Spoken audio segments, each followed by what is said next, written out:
New Thought Media Network. We are a global broadcast network of positive music, media, and entertainment, inspiring humanity's evolution along the journey of enlightenment and creating a world of love, peace, empowerment, and prosperity for all. New Thought Media Network. Positively inspiring.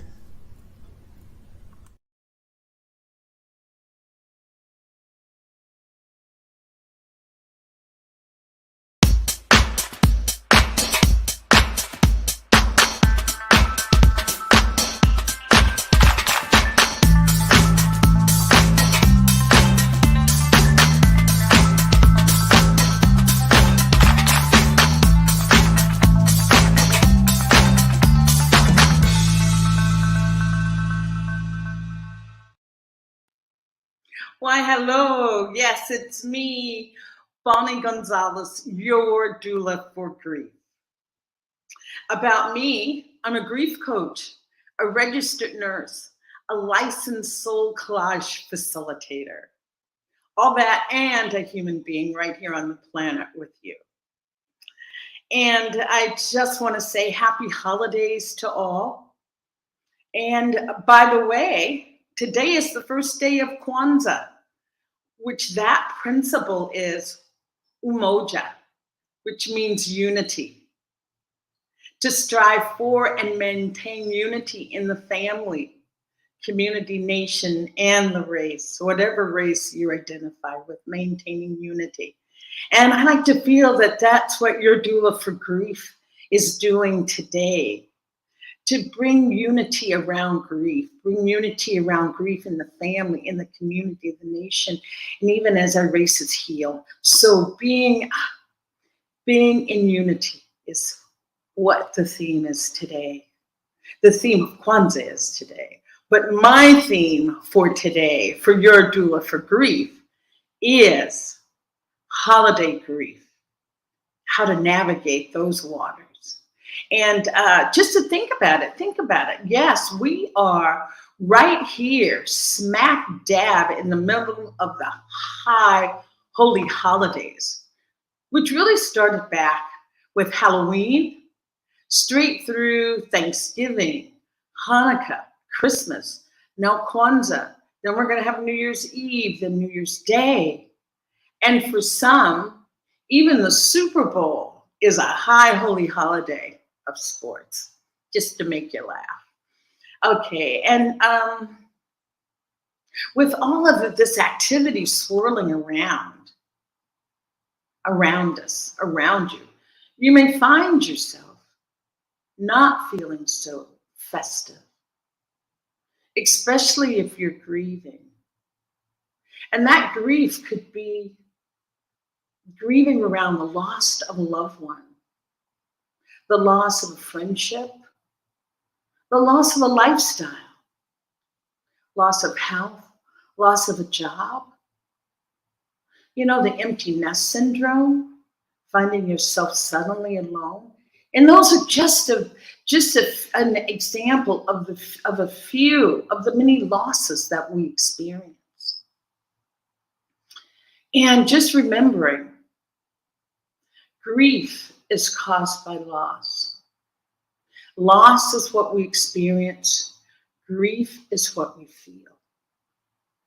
And so today, that's what we will be discussing. And I just have the best of guests today. Every guest I have is special, phenomenal, excellent. Today, we're at the creme de la creme with Reverend Verona Garland, who is joining us. And Reverend Verona comes to us today as an Emerson Theological Institute credential, interfaith, and religious science minister. The recent launch of Uniting in Love, which celebrates life's passages. Her joint ministries, quote, Blooming Truth Global Ministries, expansively serves in delight, joy, exhilaration, and sacred thanksgiving. Reverend Verona's ministerial endeavors include inspirational speaking, spiritual counseling, curriculum writing, teaching, play shops, and global explorations of oneness. She specializes in abundance mentoring, prospering possibilities, and ageless source and supply teachings. Wow, that's a lot. As a certified freedom coach, she brings emotional integration processes to the depths of transformative growth. So just help me welcome Reverend Verona Garland to our program today. And just thank you for saying yes. Thank you for answering the call of yes to this program today. I'm just super delighted that we get to have, almost an hour together, which will fly by. So I just want to jump right into things with you. But I thought maybe, Reverend Verona, before we discussed our theme of holiday grief, just maybe telling us a little bit about your philosophy or your insights into grief. So welcome.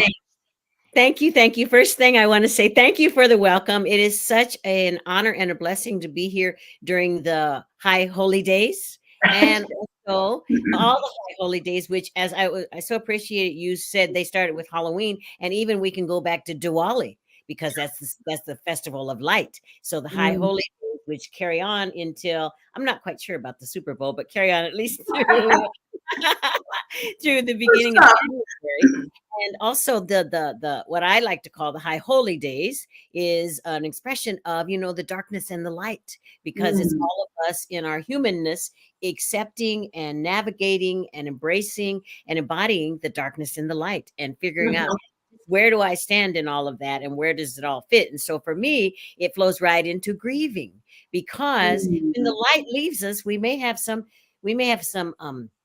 superficial grief, or we may have some really depth of grief, that we're thinking in our humanness that the light is gone, and so perhaps the light from within might even be gone, which of course it doesn't happen. It's the eternal flame, like an eternal flame that you might have at a cemetery. It is an eternal flame within and as each one of us. However, the grieving for just what you said about what we experience is the loss, and then what happens emotionally is the grief. Yes. And that is so profound, Bonnie. Thank you so much, because sometimes we may not even know we're experiencing loss, or we may be acculturated to just accept loss. That loss is just a part of who we are, that whole thing of, well, just take it, just stand up, take it, accept it.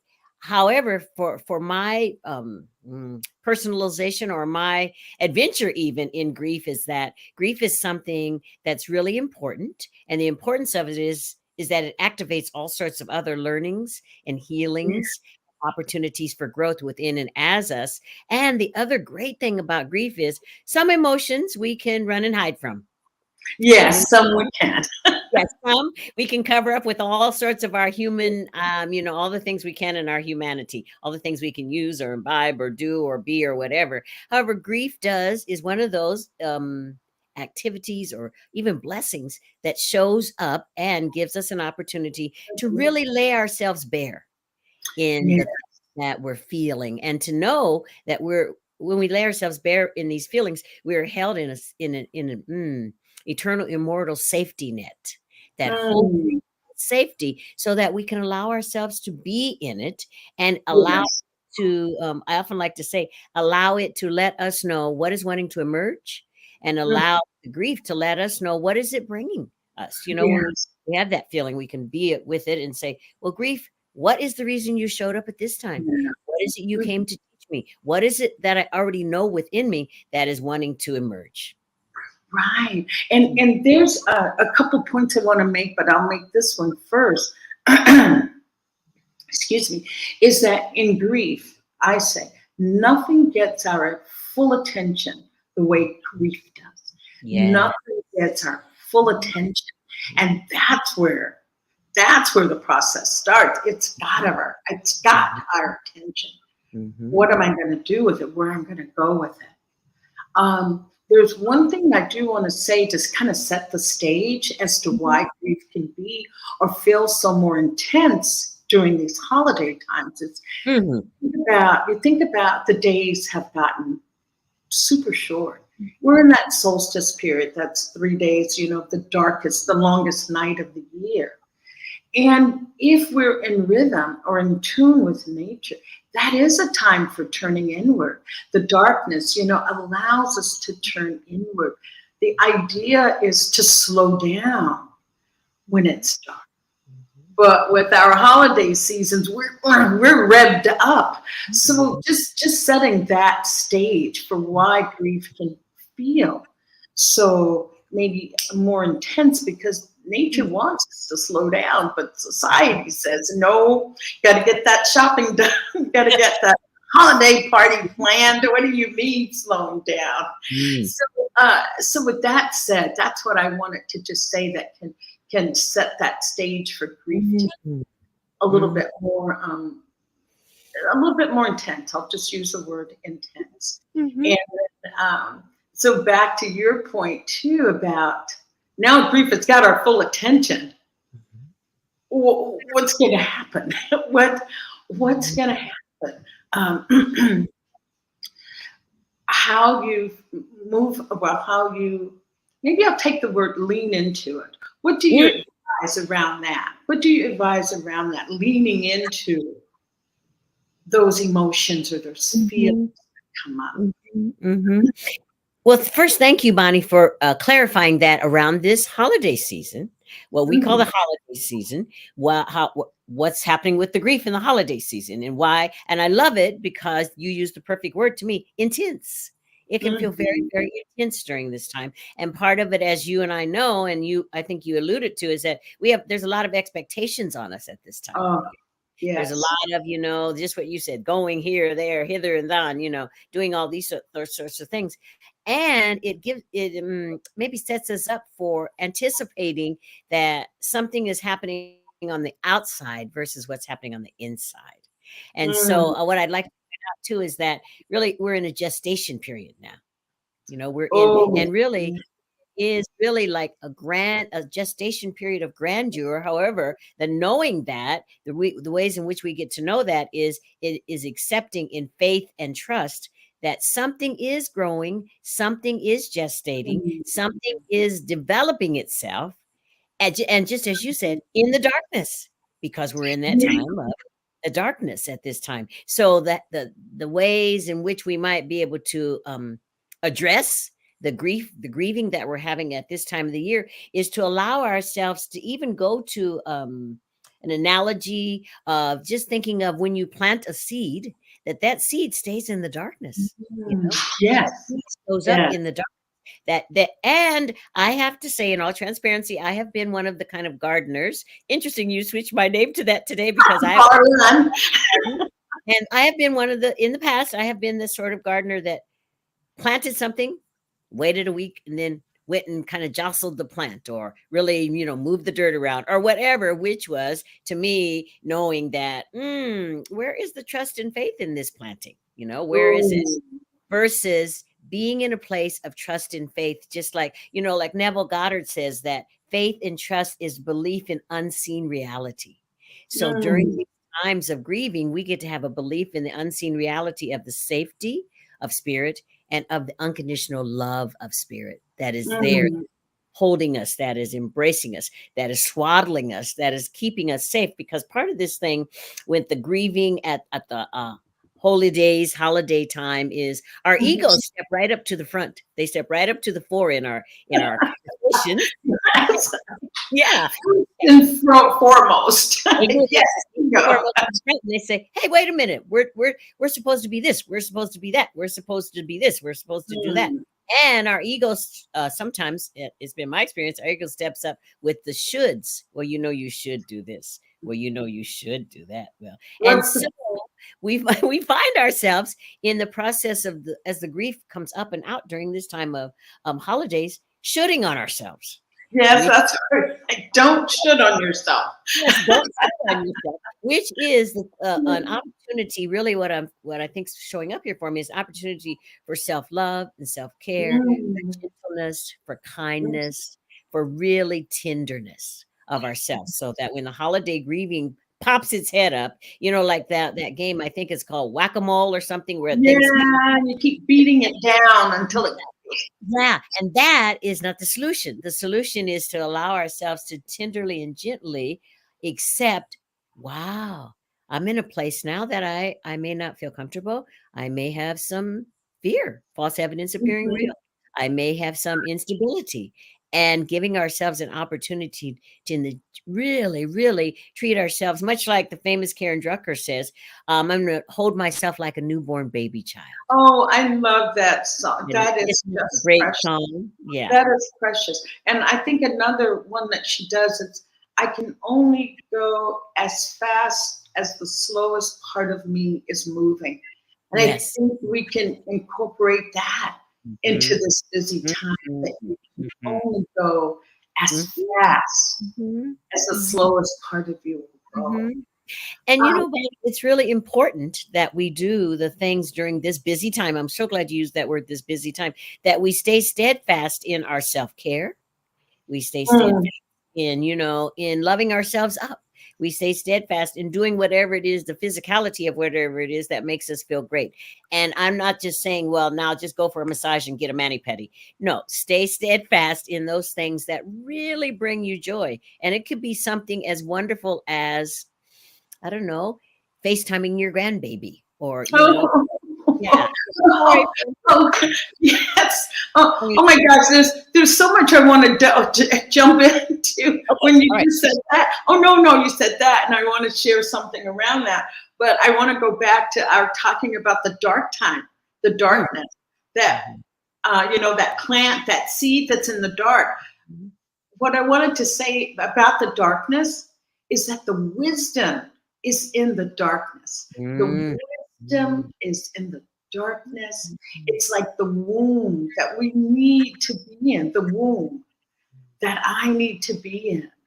And Mhm. to know that about darkness. I for a long time was one of those people that just did not like when the days started getting short. I just dreaded it. It's like, oh, I hate this. I said, because by February, I'm just so depressed. I don't know what to do. Mm. But not realizing what was going on. That was my own growth journey. And I think it would have been wonderful if I had had someone that I could have discussed about the darkness with, and to bring some awareness to the wisdom in the darkness. So I'll ask you to speak to that, even though you started with the plant. Oh, well, thank you. No. And really the wisdom in the darkness, I love that the phraseology you use for that, or the languaging you use for that, because that's where the wisdom is, in the darkness. Mhm. I was looking at a card today that was saying that, the greatest developments happen in the darkness, and in the darkness of not knowing, possibly, in that sea of darkness, of not knowing what comes next.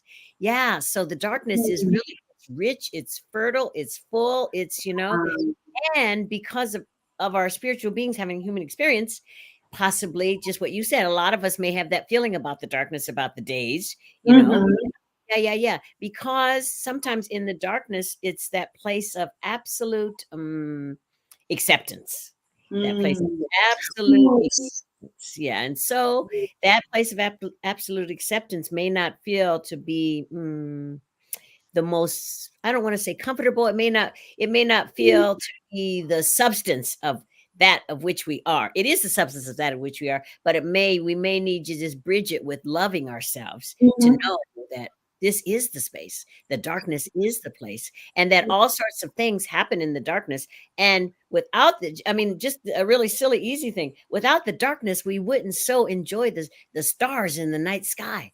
Oh my goodness, yes, the beautiful night sky, and oh, the full moon at Mhm. night. Oh, yes. Oh my God. Thank you for that. Thank you for that, knowing that that wisdom in the darkness. Mhm. And just that you were saying that that's not the sum total of who we are.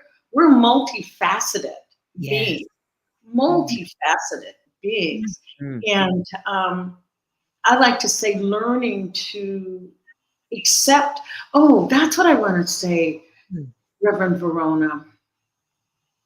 Learning to be okay with leaning into discomfort. Learning to be okay with discomfort and being uncomfortable, being, sad, leaning into those emotions. I'll let you speak to that, and I'll get back.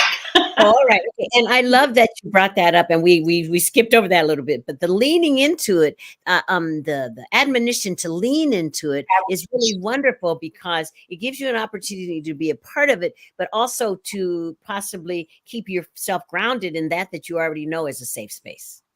So if we allow ourselves to lean into it, and really what we're doing is flowing into it and flowing with it and as it, but that feeling of leaning into it, I love that verb, because it is a feeling of releasing, surrendering, letting go, as well as knowing that I'm already grounded. I'm already absolutely centered.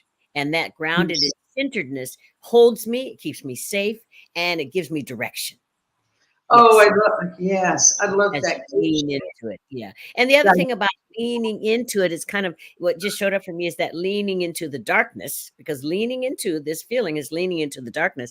A lot of times we, as in our humanness, may feel that we, especially in times of grief, it may be a challenge to realize or accept or even discover that the light is still within me, that that the light is still there. And so a lot of times when we're grieving, we may feel like we're the lampshade instead of knowing that we're the light. Oh, wow. That darkness that we may feel is just covering up something that really is the light of revelation, the light of understanding, the light of determination, the light even of discipline, the discipline of loving ourselves, living on purpose, and being the truth of who and what we are. However, I love what you said about the leaning into it, because it gives us an opportunity to know that we are part of this activity versus just, because sometimes we might think, well, I planted my seed, this gestation thing, I planted my seed and now I just sit. Instead, is to give us an opportunity to know that we are bringing it forth. Yes. I think too, 2 points I'll make. I think too, sometimes people don't want to lean into that uncomfortableness, because think about, we're in the holiday season. 'Tis the season to be jolly, fa la la la la. Who am I to say, oh my, I'm not happy right now. I'm truly sad right now. And to know, I just want to make this point, to know that you can lean into it and not be swallowed up by it, not to be taken under by it. I think that is a fear. I don't want to go, that's expression, isn't it? I don't want to go there. I don't want to go there. It's like, but sometimes the going there is the way to get out of there, to just go through it. There was, I think her name was Reverend Karen Carnes, and she was saying, there's nothing wrong with going through a really difficult time, a really difficult patch. She said, okay, but just keep going. Don't stop and buy a condo there. Don't take residency there. That is it. Feel into it and keep moving through it. You don't have to. Everybody has I want to honor where people are and not say that whatever you're feeling is bad, whatever you're feeling, so that you could put it forth, bring it forth. And talking about that, because I just had that thought of, then what do you do when you feel like you can't get through that? And we'll talk about that with some ways of getting through some difficult times. And I loved what you said about the light and the lampshade, that sometimes you feel like you're the lampshade. Mhm. And I know that you're a beautiful flight attendant for a long time. And it was this Buddhist passages that I was reading, and it's like, even when it's raining, if you got in a plane and got be above those clouds, the sun is always shining. Mhm. So Mhm. always that, Mhm. that, Mhm.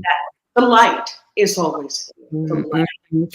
And Bonnie, however, you make a very good point. First, we want to respect and honor whatever feelings anyone is having during this time of the year. Yes, you're not Because wrong. no, there's no right or wrong. It's just if you feel it, you feel it. And also, if you feel it, one of the things that's become clear to me in all the interactions I've had, if you're feeling it, someone else is probably feeling it. And so Mm. that about what do you do during this time of joy and merriment and all these sorts of things, and you don't feel as that way, it's one of the opportunities to allow yourself to transparently show what you're feeling, because it's also opening up the floodgates for others around you to possibly say, you know what, I'm not feeling Yes, so happy either. Yeah. yes, exactly. Yeah, which is a way of giving joy, but it's also a way of receiving joy. And when you get yourself an opportunity of receiving joy, then joy is also one of those things that, is like, when you plant a seed in the darkness, you put fertilizer on. Joy can be considered maybe one of the fertilizers. Oh, Uh, fertilizer's stinky yeah. and smelly. Well, I'm from Iowa, and my grandparents had a farm, so fertilizer to me is gold. But yeah, exactly. It is golden. It is the thing that you think you wouldn't want to spend Oh, any I see what you're time. saying. Yes, and it's Yeah, stinky and but if you smelly, and eat that you might go, "Ew, it, not that." exactly. Yes, But I see what you're saying. Yes, yes, and so we get an opportunity to know that, and also during this so-called time of merriment, it's an opportunity, or it's just a chance maybe to say, "So, what is it that makes me merry?" And maybe ooh, solitude, quiet, self-reflection might be an expression of merriment. Actually, it might be something that gives us merriment, or might be something that plunges us into merriment, or might be something that, as a result of it, merriment shows up. oh, that is sweet. That is just merriment and merriment and fertilizer. Or manure, is what I was thinking. Merriment and manure. Sure, yeah. We'll take a quick break, but before we go to break, I just want to say, when you were talking about the whole feeling it, uh, if you can feel it, you can heal it. If Yes. yes, you have to feel it to be able to heal it. So that's why I wanted to just say yes, we honor what you're feeling, because if you can feel it, that is definitely a sign that you can heal it. Mhm. So we've just got more. We've got so much more on this conversation of holiday grief, and let's get prepared. And I have a little situation that I will ask Reverend Verona when we come back. So stay with us. Just if you have a question or comment, just drop it in the comment box, and we would love to explore it. So we'll just take a quick break, and we'll be right back.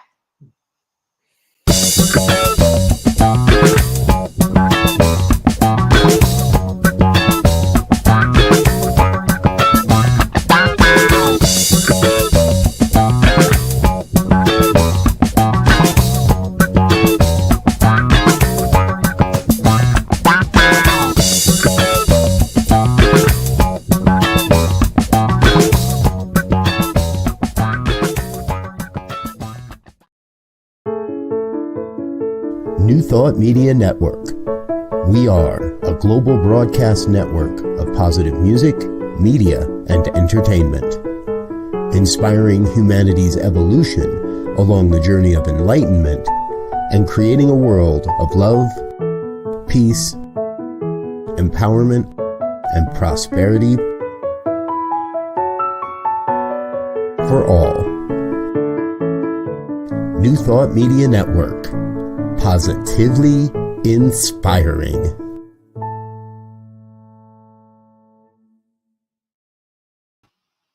Hi, welcome back. Still, our theme today is navigating holiday grief or holiday grief. And let's get prepared with my really beautiful guest, Reverend Verona Garland, who's here with me and having a great conversation around grief and those emotions that come up. And I wanted to just ask Reverend Verona to come back in. Yes, there she is. And continuing this sweet, sweet dialogue, I wanted to go back to the point that you were talking about. I was saying about leaning into it. And I think you started to say some words around talking through it, talking through what those emotions may be that come up at this time of the year. So I'll ask you to continue with that thought, if you will. So when we have an opportunity, I love it so much that you said leaning into it, because for those of us spiritual beings having human experience, sometimes when we have feelings, what is our first response is to do something versus to be something, because we're in the beingness of ourselves is when the change happens, is when things unfold. So the talking about it or talking with ourselves about it, I recommend, and I do it with myself, and I suggest it, having a conversation with yourself about it. When you're really in like the grief of the holidays, allowing yourself to have a conversation with you and honoring the answers that you get from you. Yes. Really, and really having a talking point and saying to yourself something like, what is it you're feeling? What is this about? And what is it? In what way would you like it to unfold and evolve? In what way? And we have all the answers within us. Of course, if we go into the stillness and listen, the answers are in there. Our intuitive voice speaks to us just like tapping us on the shoulder in its most wonderful, glorious voice, and lets us know what the answers are. So if we first talk about it with ourselves, and then give ourselves an opportunity to talk about it with our loved ones. Yes. Oh, yes. Talking about it with our loved ones. Could I add something about talking to our loved ones about this?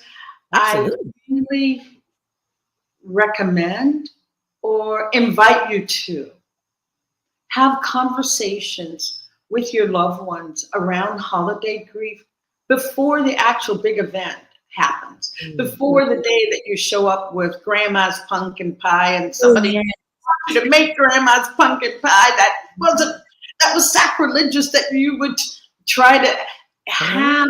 Before that day comes, talk about what it is.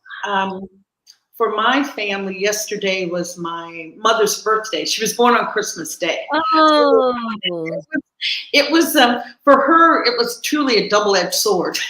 Yes, it is. Yes. Because everything's around Christmas. So when we called her, first thing we had to say was happy birthday. None of that Merry Christmas stuff. Happy birthday.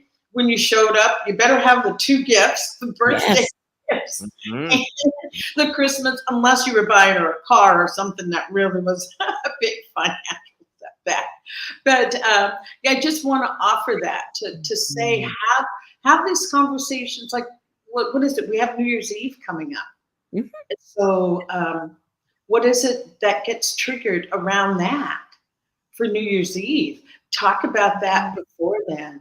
Are you going to have the black eye? Well, from my culture, from African American Southern living culture, you have to have black eyed peas and collard greens on New Year's Day, because the black eyed peas are the change and the collard greens are the green, money. And so you're going to have that. If you're not going to have it, maybe if it means a lot to somebody, it's just about really keeping dialogue open, maintaining the dialogue. And yes, go ahead. I'm so glad you said that, because that was in my mind. It didn't come out of my mouth. Yes, have these conversations before, and have conversations with yourself before it happens, because a lot of the grief I think that we get an opportunity to experience over the holidays is because of expectations. Yes. also maybe even and I really don't like this word, but it's expectations, and it's also assumptions. Ooh, Yeah. assumption. Ooh, oh, can you speak more to? Can you Yeah. speak more to that causing Yeah. holiday grief? Yes, Assumption. yes, yes, because that's the word that I said I don't kind of like, but however, it's a very important word, and because we may assume that things are going to unfold in a certain way. We may assume that what is in I may assume I'm going to use the I messages. I may assume that's what's in my head is what all those people who are having holiday with me, it's in their head. And so Mm-hmm. I may assume that things happen in a particular way, and that is not at all the way that the universe has it happening, or it is not at all the way that the people I'm celebrating with have it in their head. Yeah, Right. so it's really easy to make assumptions about just what you were saying, like about New Year's and the Black Eyed Peas and the grief. Yes. And even though I'm going to use full transparency example, even though you and I are both African Americans, you said it was a cultural Southern norm. I was Yes. raised, and I was raised in the middle of the United States in Iowa as an Oh. African American. And it was not a norm for us. In fact, my norm, and I'm not quite sure how this started, but the norm for my particular family was the adults got to have caviar on New Year's Eve. Oh my. Yeah, Oh. the kids didn't. The kids, we just got to watch. But yeah, You got to learn how to eat caviar.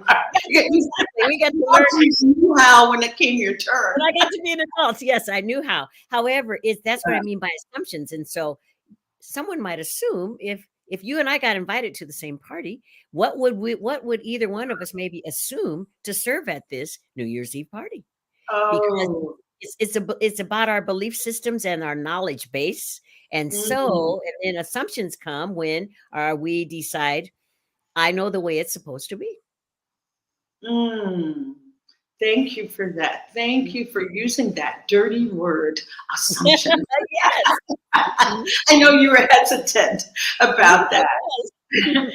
And there was another point that you were starting to make when we were discussing uh, navigating these. I'll say navigating the holiday grief was about self care, Mhm.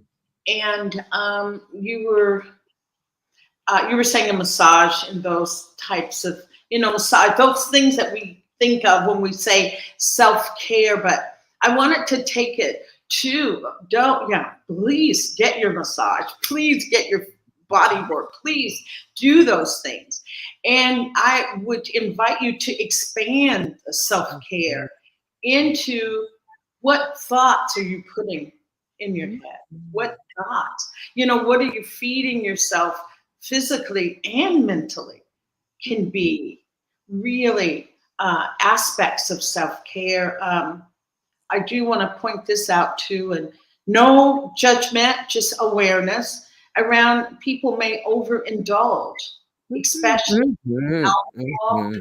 especially with sugar, knowing that that is, if you speak to that part of self-care. Oh, thank you, Bonnie, because that's very important. And it seems to be like the overindulgence in sugar and alcohol. Part of it seems to be a reward system. Oh, Ooh, look, we made it to Christmas, we made it to New Year's. I mean, in our culture and in cultures around the globe, some cultures around the globe, that okay, I made it this far, so I get to have this, and I get to have this in it may give the appearance of having it in abundance. However, it is really having it to the detriment of our physiology and mm, the detriment of our feelings too. So right. that we get an opportunity, when you said that about let's dig deeper into self-care, one of the things that showed up for me immediately is acknowledging yourself. That's part of self-care. Like Ooh. every evening before you let your eyes fall shut, acknowledging maybe three things that you either accomplished that day, you completed that day, or you loved about yourself that day. Hmm. So part of that self-care during the holidays is acknowledging yourself. And in acknowledging yourself, you might even acknowledge to yourself something like the example that you're using. I can have one glass of whatever it is. Let's say I can have one glass of sparkly, And it's not necessary for me to have 6 glasses of sparkly for me to feel about myself the way I feel with maybe even one sip of sparkly, because Mhm. I am the one who's taking the highest and the best care of me. Right. Yes, Right. yes, And exactly. sometimes in not what is the word I want to say? I don't want the idea is not to feel like deprivation, Mhm, but saying something to I love myself so much I don't want that effect, mhm, because I mhm, know when I have that mhm, that really affects me in a mhm, certain, and not that I'm denying myself. It's just that I'm loving myself and saying no, that I won't mhm, have mhm, that particular thing, because be it whatever, it could be spirits, it could be anything, that you're not denying yourself, you're just loving yourself, and mhm, that is a part of mhm, self-care as, mhm. as well. Bonnie, that's very powerful and very profound. That I'm not denying myself, I'm loving myself, and also that kind of fits into something that a very, very, very profound modern mystic says, which is we get to place ourselves in the discipline of discipline.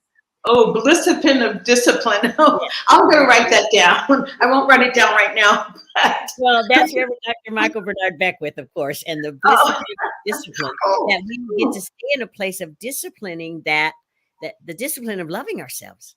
And then just what you said, loving myself. I love myself, so I don't need to eat 20 truffles for Christmas. yeah, And then we get to stay in that. And then when we really embody and let that discipline pour through every atom and fiber and molecule of our bodies, then it can bring us to a place of sheer discipline where we right, say, ah, this is who and what I am, and this is who and what I am all the time, not just during the holidays. right, exactly.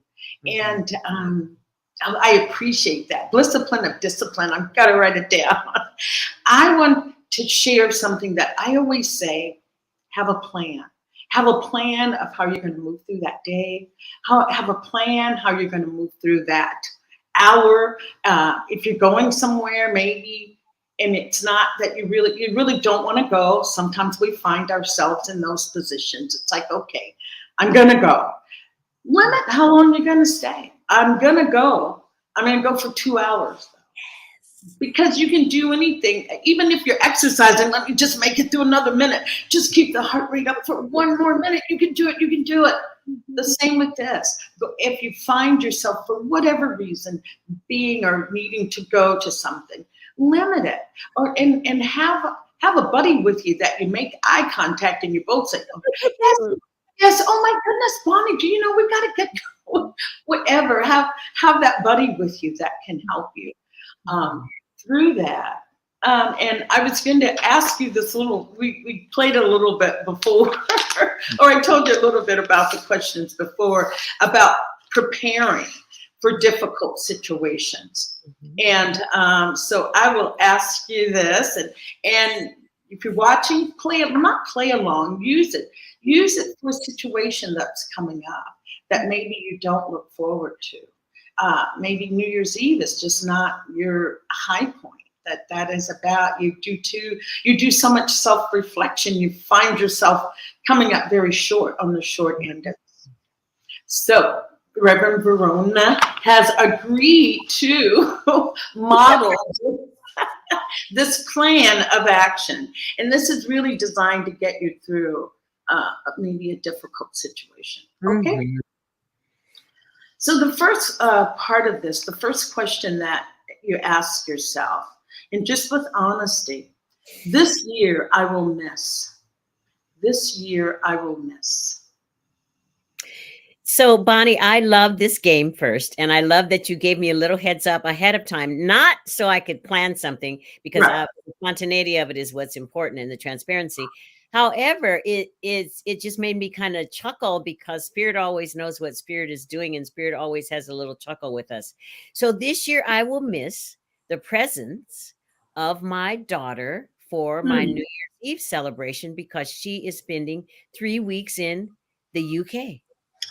Wow, good for your daughter, but Boo for us. And yes, exactly. Well, and the reason, I mean, No. there's a lot of reasons that I will miss, but what I miss is that usually on New Year's Eve, I have the honor of doing for my spiritual center the burning bowl ceremony.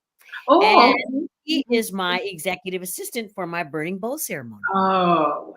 She's So the you, one who gives me the flash paper and does this and does that, and also he it's such a stupendous feeling tone that we are together there at the end of one chronological year and the beginning of mm, another chronological year. So yeah, yeah. that's what I will miss this year. Yes. Okay. And this year, I fear that. This year, I fear that. Mm. This year, I fear that my high holy day celebrations may be somewhat muted. That Mm, I fear that the zest and the verve of the celebrations may not occur. mm, I feel that the opportunity for solitude may undermine my opportunity for celebration and whiz bang and mm, all those things yeah. that are part of the holidays. Yes, yes. Okay, wow. Okay, I wish that. I wish that. Thank Mm, you, great genie Bonnie. I wish that, hmm, I wish that the joy, the verve, the exhilaration, the excitement, the enthusiasm of holidays past deluges my very being in every mm, second of mm. every moment of every activity and interaction of the holidays. Wow. And so it is. But that's not a part of it. Yes, I just felt that. I felt that in my own being. Mhm. Okay. Okay. So knowing that you will miss your daughter for the holiday, feeling that the pizzazz and the zest of the holiday will bypass you, and that you wish that all this tremendous joy descends over you from past holidays. So with all of that, so I plan to. I plan to. Mhm, mhm. So I plan to immerse myself in love so that the benevolence and the adoration and the cherishment and the absolute just joyousness of the holidays knows itself as and through me, as and through everything I touch, taste, sense, hear, feel, and as and through every other being of light that I Mm, interact with. mm. That is beautiful. That is just beautiful. I invite all of those and everyone that's listening to really take that exercise with you for any situation that you foresee. And Reverend Verona, I already feel better for whatever. I feel joyous for whatever. Oh my gosh. Yes. Gosh, thank you for sharing that. Mm. Um, and I want to be very vulnerable and very transparent with my own desires for the holiday. Mm. I had a big desire to be in Ireland this year with my little granddaughter and just celebrating. She's 4; she'll be 5 soon. Um, but that didn't happen. There was various things that came that I thought, okay, well, I can't have that. Let's get prepared for Christmas Day. What am I going to do? I said, Mhm. oh, I'm going to call them first thing in the morning. Their first thing in the morning is like midnight here. Yes, So exactly. Mhm. till midnight, I'm going to call and video and watch my granddaughter open her gifts, and then I'll call again in the afternoon when they're having dinner and see how the day has unfolded and see their holiday meal. And so that was my plan. That's how I plan to navigate a difficult day for me. So Mhm.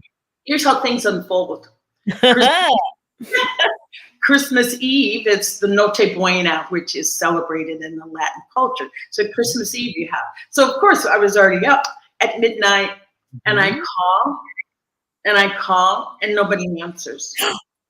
I Okay. know. I know. Yes, this is what I mean about having a plan. Okay, I call and nobody answers. Finally, my daughter sent me a text at about maybe 1 in the morning saying my little granddaughter Emma was very sick. It had flu. She was up all night. She was up all night and hadn't woken up. And it's like, oh, that's a bummer. But I wasn't too bummed because I was sleepy. And it's like, okay, then I'll go to sleep. And I said, okay, no problem. I will call you at 4, at 8 when I wake up. Okay. I call. No answer. No answer. No answer. No answer. By then, I'm not feeling so. And then finally, my daughter sends me a text saying, I am so exhausted that I can't even talk to my dog. I can't even talk to you now. I'm so exhausted, I can't talk to anyone. Can't even talk to my dog. And I just thought, and then so that text went away. And this is when I hope we're still here or that. Okay. I think I'm freezing up. Am I freezing up here? No. Is my internet okay? Can you hear me? Yes, I can hear you now. Okay. Yes. So anyway, so there was no one to talk to. There was nothing. I was so just disappointed. I was sad. I had some moments of tearfulness. I allowed myself to feel just that deep disappointment. And I thought, oh, wow, I invested so much energy in planning this. And I thought, well, what else can I do? So what I did, I just sent my daughter a text, no blame, no shame, just, I was looking forward to living vicariously through you and Emma and Leo, and I'm so disappointed, for you all that you've had a day that wasn't the happiest for you. So I put that out there without any blame or shame or any of that, just expressing what I felt, my sadness, my disappointment. And my daughter after that sent me 10 videos of the day, of them presents, of them, Emma trying on this and the dog squeaky toy. So I felt that by asking for what I needed or saying that was my plan, that in turn gave me. So I got to live my own advice, have a plan, the plan backfires, lean into what it is that you're feeling, and then ask for what you need. Ask for what you need. It can come. If not, but if it doesn't happen, if you don't ask.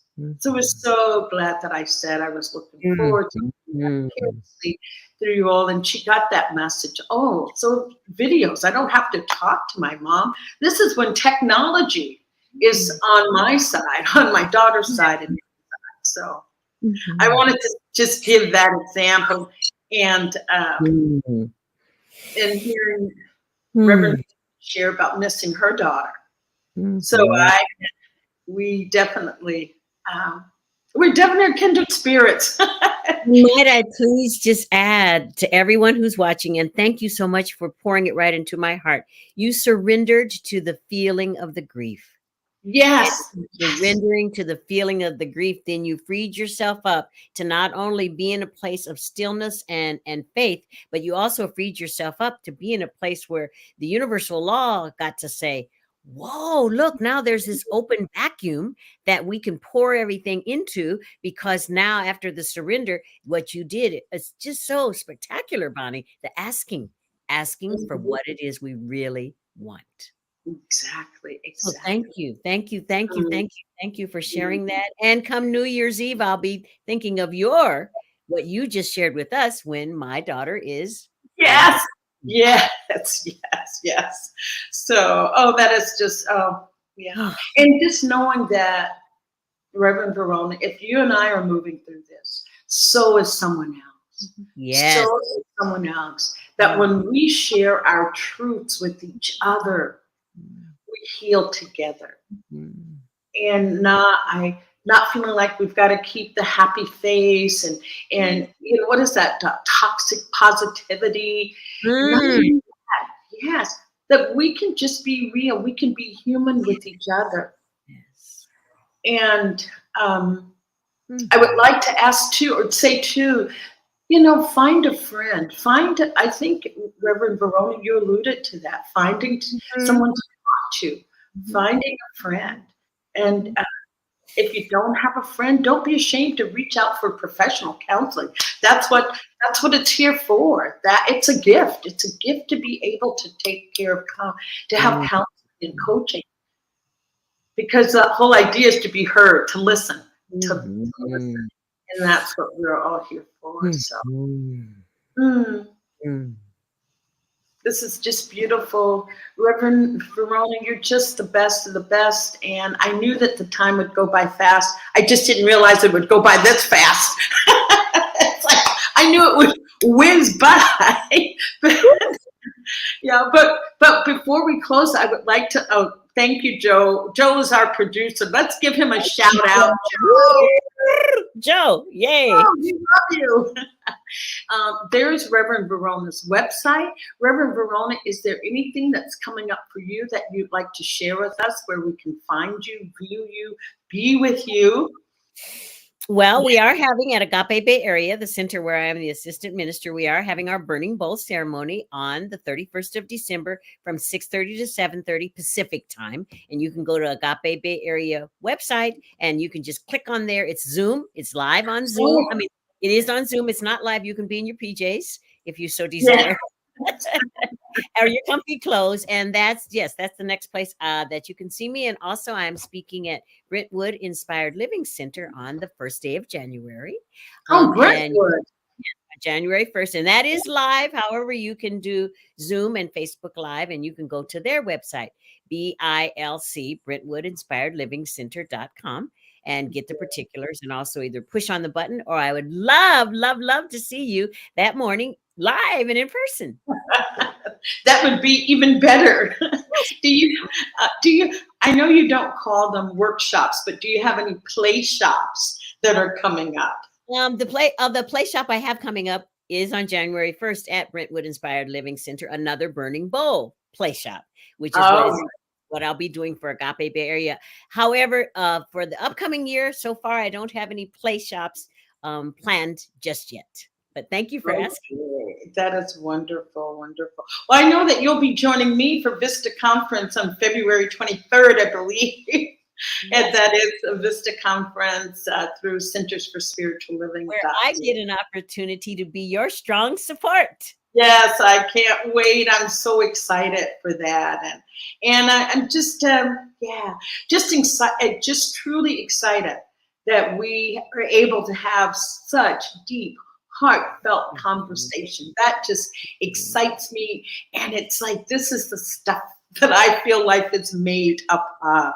This is how we heal. This is how we heal. As I said, the superpower of grief is healing. And Reverend Verona and I think, have just really modeled that for those out there to see, and to see that you can still come away smiling. It can still, there's a balance. There's a balance here. Sharing the sadness and sharing the joy. So with that said, I give thanks to Reverend Verona, and I want to give thanks to New Thought Media Network, and that is the platform that we're on. And you can check it out, newthoughtmedianetwork.org, New Thought Media on Facebook. There's a Facebook page, and there's just so many beautiful shows that are broadcast through New Thought Media. And also make a donation to New Thought Media. Joe, can you put the donate button, the donate banner up? And just know that you can give so that we can continue to have beautiful programming like that Reverend Verona and I are sharing our love for you on. So I think it's New Thought Media Network.org. Donate, I believe, is what it is. And you can check it out. Yeah, check it out. Go to Facebook, New Thought Media, and you can see there also how to donate. And to everyone, just happy holidays. Again, it's the first day of Kwanzaa, so let's continue to be in unity wherever we are, unity in our community.